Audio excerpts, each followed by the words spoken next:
This is part 2 of chapter 4 ना, clothes and fibres. Clothes and fibres का chapter 2 है, chapter 4 का part 2 ना। यूनिफॉर्म क्या होते हैं, हमने उधर जो भी पढ़ा उसको आपको पता ही होगा, ठीक है। हमने देखा कपड़ा क्यों ज़रूरत होता है, हमें कैसे प्रोटेक्ट करता है कपड़ा, ठीक है। और हमें किस टाइप्स क्लॉथ्स पढ़ लिए थे, नीड्स ऑफ क्लॉथ्स पढ़ लिए थे, ठीक है। अब हम पढ़ेंगे uniform, how clothes are made. अभी हमने आगे देखेंगे, अभी हम देखते हैं कि टाइप्स ऑफ क्लॉथ्स। तो टाइप्स ऑफ क्लॉथ्स में हमारा वहाँ तक हो गया था, विंटर में क्या पहनते हैं, समर में क्या पहनते हैं, ठीक है। इस तरह से अब कुछ देखेंगे, समय अनुसार क्या क्या पहनते हैं, जगह अनुसार क्या पहनते हैं, प्लेसेस अनुसार। यूनिफॉर्म क्या होता है, clothes are also depend on the types of work. Clothes उनके काम पर भी डिपेंड करता है, ठीक है। किस तरह के काम है उस पर भी डिपेंड करता है। अगर मान के चलिए नर्स है तो इस तरह कपड़ा पहनेंगे, पुलिसमैन है तो इस तरह से पहनेंगे, और आर्मी या सोल्जर है तो इस तरह का पहनेंगे।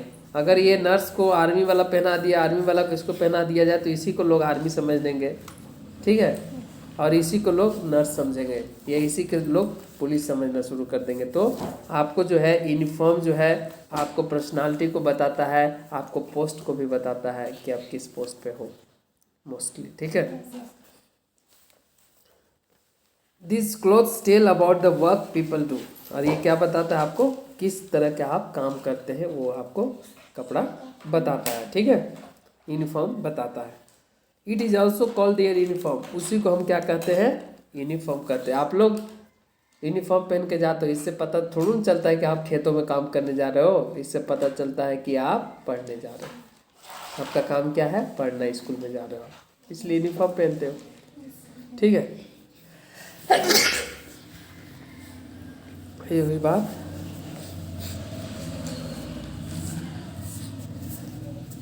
वियर मास्क, मास्क पहनिए ऊपर तक।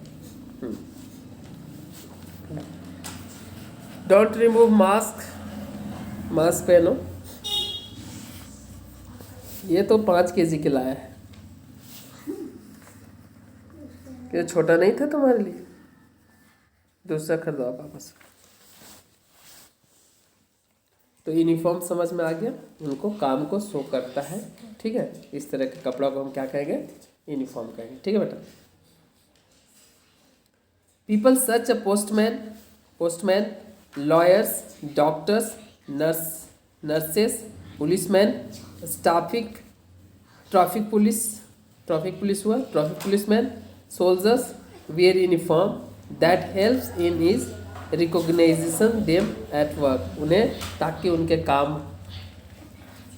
काम क्या है ये पहचान में लोगों को आ सके, इसलिए वो इस तरह के कपड़े पहनते हैं। ट्रैफिक पुलिस को आप अलग से पहचान लोगे, पुलिस है उसको अलग पहचान लोगे, ठीक है ना।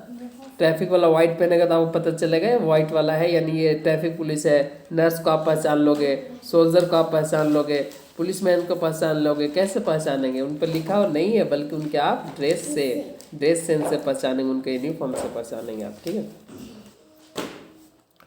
अब देखते हैं, अब कुछ है इनको ट्रेडिशनल अटायर्स। कुछ इनकी पहचान जो होता है किससे होता है, इनकी किस जगह के हैं, उनकी अपनी परंपरागत जो उनकी ड्रेसेस है, उनकी जो पहनावा है, उससे आप पहचान सकते हो कि किस राज्य से है, किस देश से।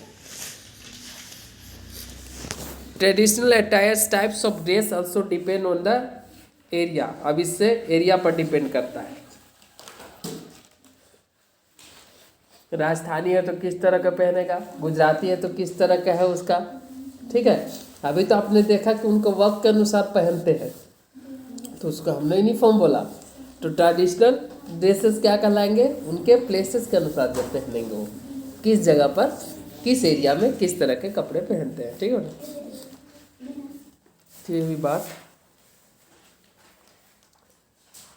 Type of dress also depend on the area पर भी डिपेंड करता है। Different places have their own traditional attire, ठीक है। Each state in India has its own traditional dress.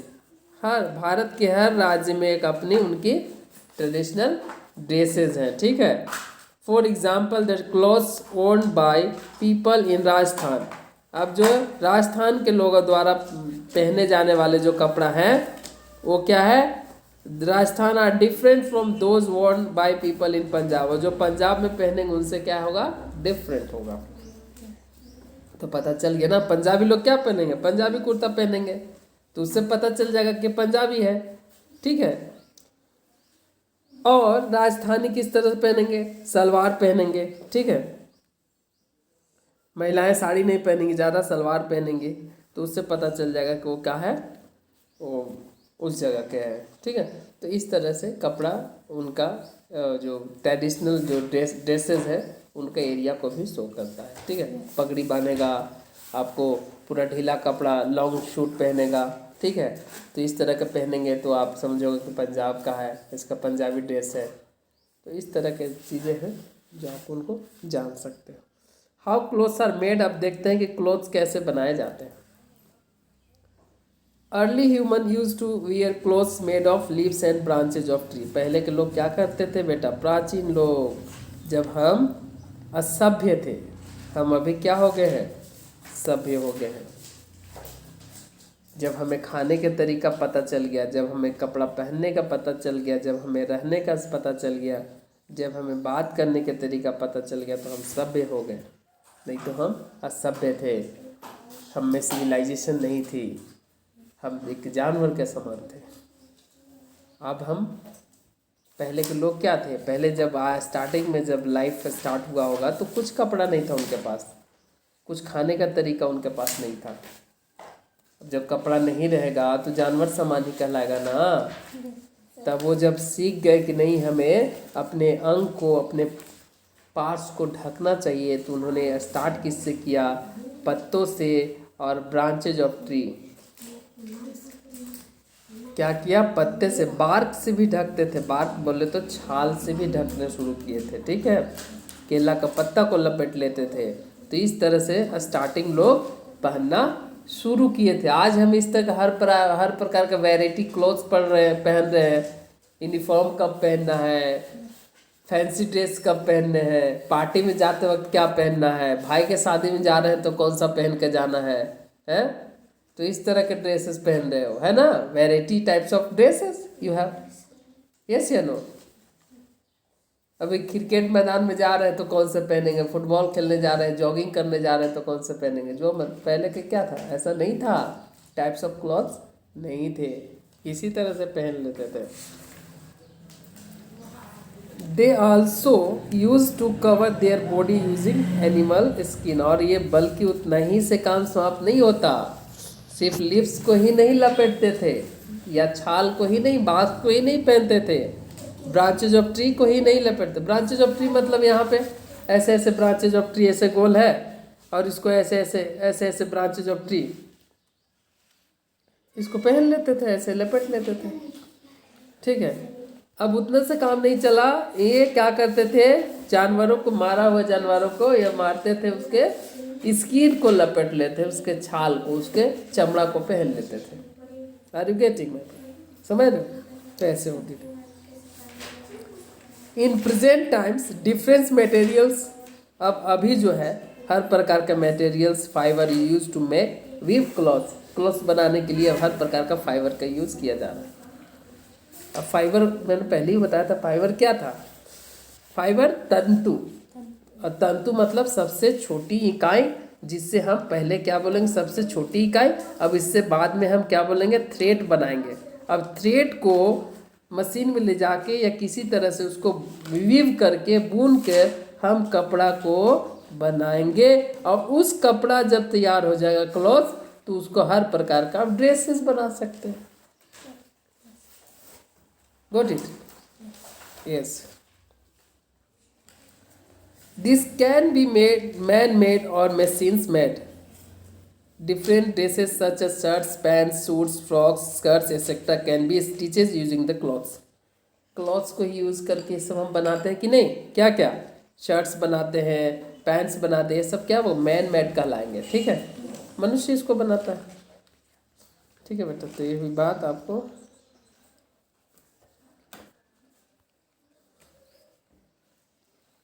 Fibre and fabric देख लीजिए, अब जिसकी हम बात कर रहे थे कि फाइबर सर कहाँ से आया, ठीक है। तो वो कहाँ से आ सकते हैं पता है आपको? वो आ सकते हैं किसी भी प्लांट से, किसी भी एनिमल्स के कीट से आ सकते हैं, ठीक है। सबसे छोटी तंतु जिससे हम आगे चल के धागा बनाएंगे, उसके बाद उसको क्लॉथ बनाएंगे, इसके बाद विभिन्न तरह के आप उसको ड्रेसेस तैयार करेंगे, ठीक है बेटा। तो fibres are long hair like thread, एक प्रकार का लॉन्ग हेयर लाइक थ्रेड है, यूज टू मेक फैब्रिक, जिसको हम फैब्रिक बनाने काम करते हैं, कपड़ा बनाने काम करते हैं। Fibres are converted into fabric using two method, weaving करके या नीटिंग करके हम क्या बनाते हैं, फैब्रिक तैयार करते हैं। फैब्रिक बोले तो धागा तैयार करते हैं, ठीक है। देखो बेटा कैसे समझा सकता हूँ, तुम कपड़ा, कभी वुलन कपड़ा है, कोई कपड़ा ऐसे होगा जो सबसे छोटी सी छोटी चीज़ को ऐसे खींचोगे ना तो निकल जाता है वहाँ से, ठीक है। तो ये जैसे मान के चलिए आप एक ये थ्रेड है, ठीक है, और ये थ्रेड में उभरा हुआ भाग को आप खींच लो, और वही छोटी छोटी तंतु जो है, ये चीज़, ये कहीं से न कहीं से आए हैं, या एनिमल से आए हैं या फिर प्लांट से आए हैं, और इसी को फिर हम क्या करते हैं, धागा बनाते हैं।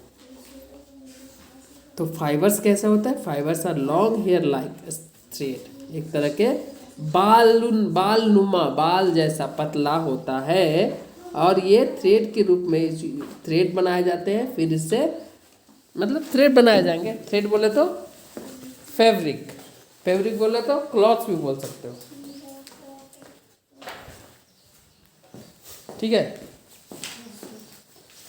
ये बात हुई। मैं आपको सामने होते तो मैं आपको बता देता क्या होता है फैब्रिक। तो ये समझ लीजिए ऐसे सिंपल सी बात। ये बेटा ये धागा बना, धागा बोले तो थ्रेड, थ्रेड बोले तो फैब्रिक। देखिए thread use to make fabric, पहले एक धागा बना। ये धागा क्या चीज़ से बना होगा, वुलन, आप देखते हो वुलन, आप जो सिलाई करते हो स्वेटर वगैरह, ऊन ऊन ऊन समझते हो, ऊन, ऊन कहाँ से आया, शीप से या गोट से आया, उनके हेयर से आया, उनके बाल से आया, वो हो गया फाइबर्स। वो क्या हो गया, फाइबर्स। अब वो जो बाल से क्या बनाया गया, किसी तरह से नीटिंग करके या वीविंग करके उसको क्या बनाया गया, एक धागा तैयार किया गया, जिसको आप ऊन बोलते हो। अब यहाँ तक तो समझ में आ रहा होगा। वो जो कहीं से एनिमल से आया बाल, उसको उसका फर, उसका हेयर, वही चीज़ उसका क्या कहलाएगा, फाइबर्स कहलाएंगे। और उससे क्या किया, किसी तरह से लपेट कर उसको नीटिंग कर कर या मशीन में डाल कर उसको पहले क्या बनाएंगे, धागा बनाएंगे। अब इस धागा को और नीटिंग करते हुए इस तरह से हम क्या तैयार किए, क्लॉथ तैयार किए। समझ गए? वही चीज़ बताना चाह रहा था मैं, फैब्रिक। वो हो गया, फैब्रिक बन गया। फाइबर्स कैन बी नेचुरल और मैन मेड। फाइबर्स, जो फाइबर्स है, जो तंतु है, वो हो सकते हैं नेचुरल और मैन मेड। नेचुरल माने क्या हुआ, जो कि हम एनिमल्स से लाएंगे या फिर प्लांट से लाएंगे। और जो न एनिमल से आया और न प्लांट से आया, उसको मनुष्य ने तैयार किया, वो क्या कहलाएगा, मैन मेड फाइबर्स कहलाएंगे। ठीक है। तो अब एनिमल से क्या आया था, मैंने बताया था, जैसे हेयर, गॉड का हेयर, शिप का हेयर आया था ना। प्लांट से भी आते हैं, जैसे आपको कॉटन कहाँ से आया, एनिमल्स नहीं देते उसको, कॉटन कहाँ से आता है, कॉटन प्लांट से आता है। ठीक है बेटा, तो ये हो गया आपको नेचुरल। ठीक है, तो fibres can be divided into two, natural और मैन मेड। ठीक है, नेचुरल फाइबर देखिए क्या क्या है, कॉटन है, जूट है, लाइनेन है और सिल्क है। सिल्क आता है, ठीक है, नेचुरल फाइबर्स। ठीक है, Fibers that we obtain from natural sources like plants and animals are called natural fiber. मैंने पहले बताया, जो प्लांट से आएंगे या एनिमल से आएंगे वो नेचुरल फाइबर कहलाएंगे, ठीक है। और जो मनुष्य खुद बनाएगा, ना प्लांट से आएगा ना एनिमल से, उसको मैन मेड कहलाएगा, ठीक है। अब एनिमल से जो आएगा वो क्या आएगा आपको, और प्लांट से क्या आएगा वो देखेंगे। Fibres, for example we get cotton, jute and linen from plants. Plant से मिल गया हमको, कॉटन मिल गया, जूट मिल गया और लिनेन मिल गया, आ गया ना ये फाइबर्स। अब इसको हम क्या करेंगे, इस फाइबर्स को जो देख रहे हो आप इस तरह के, इसको हम क्या पहले करेंगे, नीटिंग करके हम मशीन में ले जाकर सबसे पहले इसको हम धागा बनाएंगे। क्या बनाएंगे, धागा बनाएंगे, ठीक है बेटा। और उस धागा से फिर क्या बनेगा, क्लॉथ तैयार हो जाएगा। वही चीज़ मैंने पहले भी बताया, बताना भी चाह रहा था। We get cotton, jute and linen from plants and wool and silk from animals. Wool कहाँ से आया, वूल भेड़ से, बकरी से। तो ये आया वूल जो आया भेड़ से, जो आया भेड़ से जो आया ये एनिमल से ही प्राप्त हुआ ना। और सिल्क भी किससे होता है, एनिमल से। सिल्क वॉर्म बोलते हैं, एक कीड़ा होता है जिससे निकलता है, ठीक है। ये हुई बात। अब सिंथेटिक फाइबर हम कल पढ़ेंगे। यहाँ तक आपको आई होप कि समझ में आ गया होगा ना। चलिए आ गया, बहुत बहुत धन्यवाद, थैंक यू।